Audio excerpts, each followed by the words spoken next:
Olá, seja muito bem-vindo, seja muito bem-vinda ao nosso encontro semanal de todas as terças-feiras aqui no canal de S Hoje.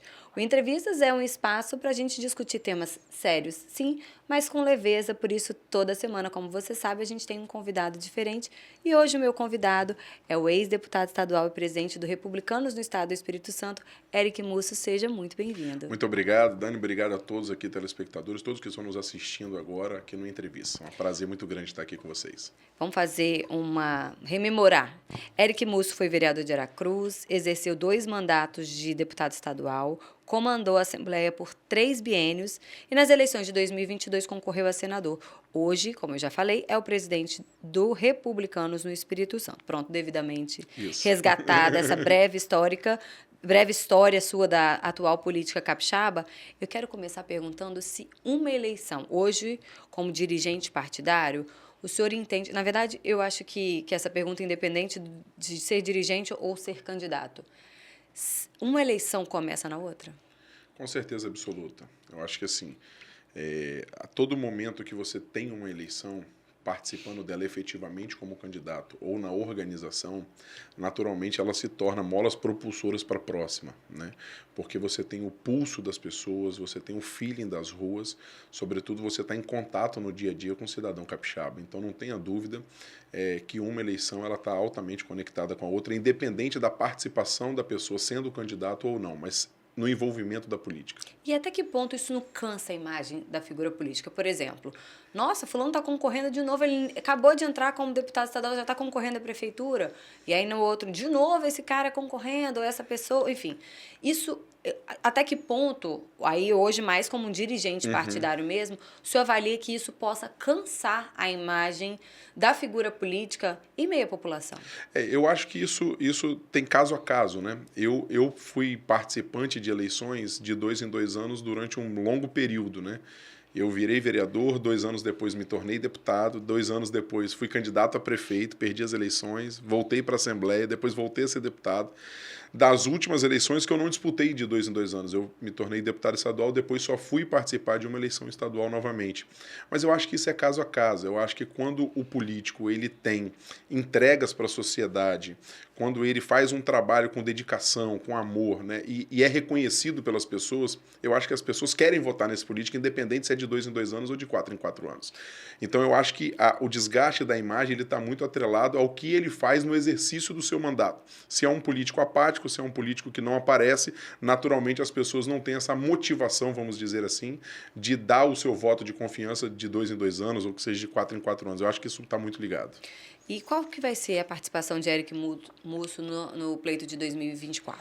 2024 eu estou trabalhando a organização do Republicanos. Sem candidatura própria. Sem candidatura própria, não sou candidato, né? Estou só dedicado mesmo o meu tempo à estruturação do Republicanos do Espírito Santo, partido que já é altamente organizado, foi organizado pelo ex-presidente Roberto Carneiro, um amigo, um irmão que hoje preside o Republicanos de São Paulo, e hoje nós queremos potencializar. Então nós estamos nos organizando nos 78 municípios, não necessariamente com candidaturas próprias, né? Mas estamos organizados nos 78 municípios, tentando montar as chapas de vereador, para que a gente possa sair aí como um dos grandes partidos no pleito de 2024, com candidaturas a vereador eleito, a prefeito, a vice-prefeito, enfim, levando o partido a ficar cada vez mais forte. E nessas, como o senhor falou, né, em alguns municípios a gente não vai ter candidatura própria, mas teremos candidatos, teremos chapas, estaremos envolvidos. Isso significa uma relação com aliança partidária, né? Claro. Em Vitória, por exemplo, a gente já sabe que tem o Novo, que está junto com a gestão do prefeito Lourenço Pasolini, que é republicanos. Temos também o Progressistas, que em Vitória apoia. Então, provavelmente, esse apoio, essa relação com esses 2 partidos, principalmente, que eu acabo de pontuar, deve ultrapassar a região metropolitana. Com certeza absoluta. Assim, eu tenho uma relação, né, muito próxima com progressistas. Nós temos parceria em diversos municípios no Espírito Santo, estamos construindo cada vez mais bases sólidas, mas eu tenho um bom relacionamento com vários dirigentes partidários, né? Eu tenho alianças com Podemos, por exemplo, em alguns municípios, eu tenho aliança com PSDB em alguns municípios, eu tenho aliança com PL em alguns municípios. Então, assim, o Republicanos, né, tem um entrelaço assim, de muitas alianças partidárias espalhados nos 78 municípios capixabas. Eu, graças a Deus, tenho uma capacidade de fazer amigos. Então, assim, eu tenho muitos amigos dirigentes partidários, muitas relações, e isso nos dá hoje as condições de dialogarmos o melhor do futuro dos municípios capixabas. Então, não necessariamente eu terei candidatura própria em todos, muito pelo contrário, mas nós temos parceria aí com diversas siglas partidárias no Espírito Santo. E a prioridade, prefeitura ou câmaras? Não, nós estamos, assim, eu não vou te dizer que é prioridade ser um ou outro, assim, nós temos as prioridades de fortalecer o Republicanos, né? O Republicanos é um partido que vem crescendo no Brasil, hoje tem sob a liderança do maior estado da federação, do governador Tarcísio de Freitas, em São Paulo. Então, naturalmente, aqui a gente precisa tentar também ficar fortalecido, né? Então, nós temos o que a gente conseguir fazer de mais é melhor. E falei prioridades em relação aos municípios. Nós temos hoje a capital, a importância da capital, e a gente com certeza absoluta. E o prefeito Pasolini do partido. E que mais? Serra. Quais são os municípios que são prioridades do Republicanos em candidatura a prefeitos? Assim, eu não vou te dizer que um é mais prioridade do que o outro, né? Todas as candidaturas que nós formos elencar para prefeito são prioridades para Republicanos e serão tratadas como tal, né? De norte a sul do Espírito Santo, seja da capital ou seja de um município com menor capacidade de número de eleitores. Nós teremos prioridades, todos os candidatos serão tratados com muito carinho, sem distinção e com muita dedicação da executiva estadual no seu processo eleitoral. Mas nós temos o mapa montado, né? Assim, ou se montando, vamos dizer assim, que passa pela capital, naturalmente. O prefeito Pasolini ainda não debateu sobre reeleição, ainda está focado no seu trabalho de entregas e tem feito um trabalho extraordinário, preciso fazer esse registro. Vitória voltou a ser protagonista, Vitória voltou para o cenário nacional sendo número 1 em várias áreas, em vários segmentos, e isso nos honra, nos enche de orgulho e nos dá a certeza de que a partir do momento em que ele falar sobre reeleição, o partido estará de pé e à ordem para então trabalhar esse processo de reeleição do prefeito Pasolini. Mas isso é uma decisão que só ele poderá tomar no tempo em que ele achar oportuno e nós estamos no aguardo dele. Nós temos a Serra com a candidatura, com a pré-candidatura, vamos dizer assim, do deputado estadual Pablo Muribeca. Né? Eu tenho um profundo respeito para as duas figuras públicas que alternam o poder da Serra por quase 3 décadas, né? O atual prefeito Sérgio Vidigal, o ex-prefeito Aldifas Barcelos, mas estamos apostando numa renovação, né? Renovação essa que foi feita em Vila Velha e deu certo, renovação essa que foi feita em Vitória com Pasolini, renovação que hoje temos um jovem à frente da Prefeitura de Viana, enfim. Então nós estamos apostando em que a Serra pode voltar a dar um salto de qualidade, a atrair novos negócios, novos investimentos, a Serra pode voltar a ter energia sobre a cadeira da Prefeitura da municipalidade, com um jovem visionário que tem a capacidade de aglutinação e de motivar as pessoas. Então, temos a Serra, temos o deputado estadual Alcântara em Aracruz, ainda não se colocou como candidato, mas o partido dialoga com ele sobre essa possibilidade. Temos o ex-deputado estadual Carlinhos Lírio, lá em São Mateus. Temos o atual prefeito de Linhares, Bruno Marianelli, é o prefeito atual, né? Pré-candidato à reeleição. É isso que eu ia perguntar, ele pode concorrer à reeleição, né? Pode concorrer à reeleição, porque ele então era vice do Guerino Zanon, entrou com o afastamento do ex-prefeito Guerino para ser então candidato ao governo do estado, e hoje o atual prefeito Bruno pode concorrer à reeleição e o partido também está dialogando com ele. Então, essas decisões vão ocorrer um pouco mais à frente, mas nós estamos trabalhando para que a gente possa ter candidaturas sólidas, com boas propostas para a população desses municípios espalhados no Espírito Santo. E o senhor falou nomes de pessoas que já têm alguma caminhada na política. Como é que está sendo o trabalho do Republicanos em atrair novos nomes e o que é preciso? O que o Republicanos busca nesses novos nomes? O que ele da raiz do que o Republicanos quer se mostrar enquanto partido político? O que vocês esperam e o que vocês buscam? Nós buscamos pessoas, primeiro, que se alinhem com aquilo que a gente acredita, com as nossas pautas, né? Nós somos um partido conservador, Nós somos um partido que defende as pautas de família, nós somos um partido de liberalidade econômica, claro que com muito respeito e com muita tranquilidade em tratar os temas, sobretudo os temas polêmicos. Mas defendemos a pauta, né, as pautas conservadoras. Então, assim, e isso é o que a gente busca apresentar. Eu acho que o Espírito Santo tem a capacidade de demonstrar nessas eleições de 2024 uma direita equilibrada, sabe? Não necessariamente para você se dizer conservador, você precisa estar afiliado a um partido político tão somente, né? Ou defender uma sigla partidária. O conservadorismo está muito acima de uma sigla partidária. Isso está muito além de você ter apenas 2 números te guiando, né? E eu acho que nós precisamos dessa direita inovadora, dessa direita comunicativa, dessa direita de equilíbrio, dessa direita do diálogo, que defenda as pautas que nós acreditamos, e eu acredito enquanto cristão, mas que, sobretudo, saiba dialogar para o benefício da sociedade. Porque nós precisamos resolver o problema das pessoas, nós precisamos resolver o problema de combate à fome, de combate à seca, do meio ambiente, sabe, da geração de emprego e renda, do social, das obras, da saúde, da educação, da segurança pública, enfim. E esses problemas só vão ser resolvidos através da política, né? Nós não podemos abrir um jornal e ver um jovem assassinado dentro da Ilha do Frade, por exemplo, que as pessoas ficam estarrecidas, mas esses problemas nós só vamos resolver como? Com as pautas, debatendo a política. Assim. Nós temos um Congresso Nacional, por exemplo, que debate há décadas a redução da maioridade penal, e todos esses jovens que assassinaram esse jovem ontem, por exemplo, na nossa capital, não vão pegar 1 ou 2 anos de cadeia. Por quê? Porque a lei é frouxa. A verdade é essa. Então, assim, um jovem com 16 anos pode votar, mas um jovem com 16 anos não pode responder pelos seus crimes. Então, há uma disparidade de legislação que, infelizmente, deixa as pessoas estarrecidas. E eu acho que é isso que a gente tem que buscar, atrair novas lideranças e debater com a sociedade. E aí você tocou num ponto que eu acho importante, aliás, 2 pontos. Um, com relação à polarização da eleição, que em 2022 a gente viu uma eleição que fez as pessoas brigarem pro lado pessoal. Não era só ideológico, não era só minha linha de raciocínio que eu acredito.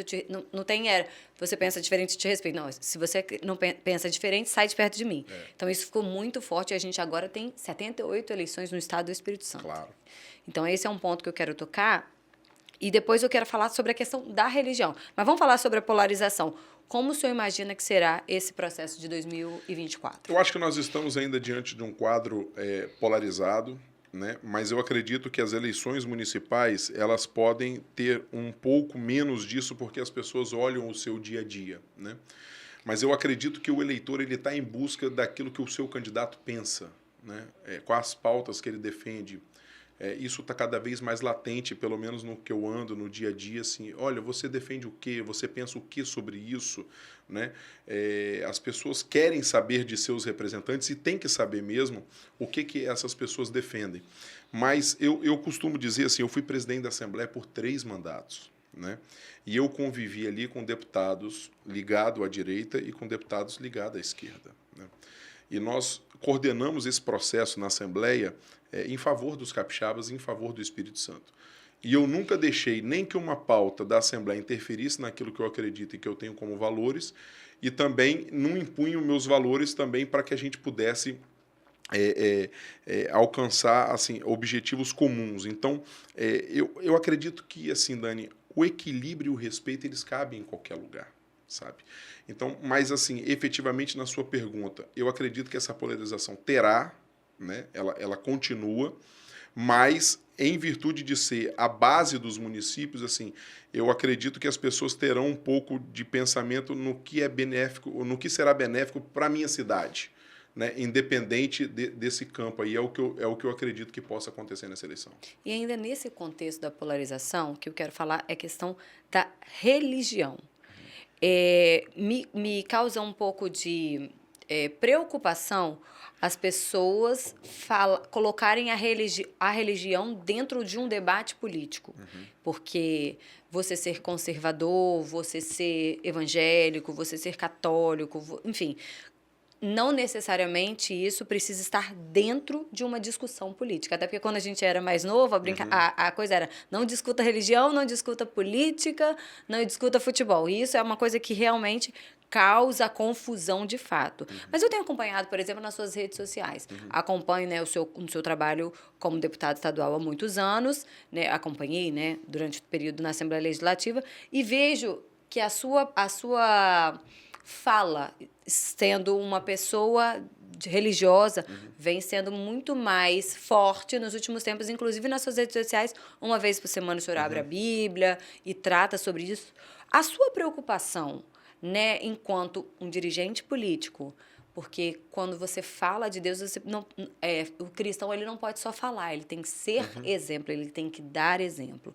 A sua preocupação com relação a isso, porque dirigente político, ele está discutindo com várias pessoas. Então, você tem que juntar essas ideias, construir um projeto com várias opiniões, com vários desejos e ainda assim ter a questão religiosa. Qual a sua preocupação nisso? Você consegue entender que não, Claro. eu não tô me referindo a questionar a sua fé e nem que o senhor Claro. seja uma pessoa religiosa, não. Mas de o quanto isso pode ser um peso, porque torna-se uma grande responsabilidade. Claro, com certeza absoluta, assim. Eu sou cristão evangélico, né? As pessoas sabem disso, mas coordenei a Assembleia por 3 mandatos e tive 2 mandatos de deputado, e você me acompanha há muito tempo, pôde ver que eu nunca usei disso dentro da presidência da Assembleia, ou isso nunca interferiu na condução dos trabalhos, porque a gente precisa respeitar as pessoas. Eu acho que o limite de tudo é o respeito, né? Você não pode ser bom para mim só se você fizer o que eu falo ou se acreditar no que eu acredito. Não, muito pelo contrário. A gente precisa respeitar as pessoas. O que eu não negocio? Eu não negocio os meus valores e o que eu acredito. Mesmo respeitando as pessoas, os meus valores, o que eu acredito, o que eu sigo e o que eu tenho de fé são inegociáveis, né? Não tem mandato que vai comprar a minha fé, não tem dinheiro que vai comprar a minha fé, não tem poder, né, que vai comprar a minha fé. Porque assim, a palavra de Deus e a Bíblia diz o seguinte: não ajunte tesouros na terra, porque esses daí podem ser corroídos, né? O ouro e a prata na terra podem ser corroídos, assim como o ferro é corroído por uma maresia. Mas ajunte tesouros no céu, porque lá a vida é eterna. Então, assim, eu não tô aqui, nós estamos de passagem, né? Então, assim, mas eu não acredito que isso possa interferir. Assim, eu já conduzo isso há muitos anos, desde quando eu fui vereador, desde quando eu fui presidente da Câmara, né? Agora, os meus valores são inegociáveis, né? Mas isso não me dá o direito de querer que as pessoas ou que os outros parlamentares ou que o debate seja só bom se for do jeito que eu quero. Não, eu tenho que manter o meu posicionamento. Olha, eu não posso votar isso com você porque isso fere o que eu acredito. Mas isso não impede de você apresentar o que você acredita. Então, assim, eu acho que o limite do respeito é o que conduz tudo. E é nisso que eu acredito. Então, assim, e essas coisas, ao se misturarem, né, vamos dizer assim, elas acabam complicando um pouco. Mas por falta de equilíbrio de quem está na condução, entendeu? Então, eu acho que quem está na condução, quem está nessa situação, por exemplo, por que eu comecei a fazer? Porque hoje eu me sinto à vontade para fazer, né? Eu estou sem mandato, né? Então, assim, é uma coisa que eu acredito, que eu e minha esposa praticamos, enfim. Então, acho que o equilíbrio e o respeito, ele cabe em qualquer lugar, e nessa questão é a questão central para que a gente possa diferenciar as coisas. Agora a gente vai caminhando para o final da nossa entrevista, mas eu quero saber, o senhor concorreu pela última vez, em 2022, a senador. O senhor, passado esse período, né, como o senhor falou, 2023, dei uma mergulhada, não estive, né, à frente das eleições, né, à frente, não dei entrevistas, fiquei na minha trabalhando no partido estrategicamente. Estrategicamente, o senhor avalia que em 2022 foi uma condução errada ter concorrido a senador, podendo, por exemplo, ter vencido uma candidatura para deputado federal? Não, não acho que foi errado, assim, tudo na vida da gente acontece quando é da vontade e da permissão de Deus, assim. Eu tinha uma pré-candidatura ao governo Ao governo. colocada, né? Deu uma reviravolta, eu tinha um compromisso com a minha chapa de federal de não ser candidato a deputado federal e cumpri, porque, assim, a gente não pode buscar o poder a qualquer custo, né? E eu não estou na política por uma questão de vaidade pessoal e muito menos por uma questão de profissão, né? Eu acho que a política é uma ferramenta e das mais poderosas ferramentas que nós temos para servir as pessoas e melhorar a vida das pessoas. Então, acho que foi muito bacana, né? Eu sou grato aos quase 340 mil eleitores que me confiaram o voto. Não é pouca coisa para um jovem de 36 anos que saiu do interior do Espírito Santo se tornar candidato a senador com uma votação expressiva. E agora o futuro a Deus pertence. Estou construindo o partido, construindo as bases do Republicanos, para, ao passar 2024, a gente avaliar o que fazer em 2026. Exatamente. 2026 é a próxima pergunta. O senhor candidato a senador novamente, deputado federal, a governador, qual é o seu objetivo na política? Assim, o meu objetivo hoje é construir as lideranças do Republicanos e construir o maior número de prefeitos, vice-prefeitos, vereadores, vereadoras que a gente puder construir. Eu não estou apegado a ser candidato a alguma coisa. Eu estou apegado a gente construir políticas públicas que voltem em benefício da sociedade. Não necessariamente para você estar na política, ou para você trabalhar política, ou para você ser um político, você tem que deter de um mandato, né? Então, assim, eu não tô muito focado nisso e falo do fundo do coração, não é da boca para fora, não é porque está escondendo o jogo, não. Eu estou muito focado nas eleições de 2024 e aí sim, pós-resultado das eleições de 2024, a gente poder fazer uma avaliação geral, fazer um filtro assim, do que foi de saldo mesmo, positivo ou negativo, para que a gente possa trabalhar 2026 dando um passo de cada vez. Mas quando o senhor concorreu lá atrás, primeira candidatura, um dia eu vou ser governador, presidente, senador, o que você pensou?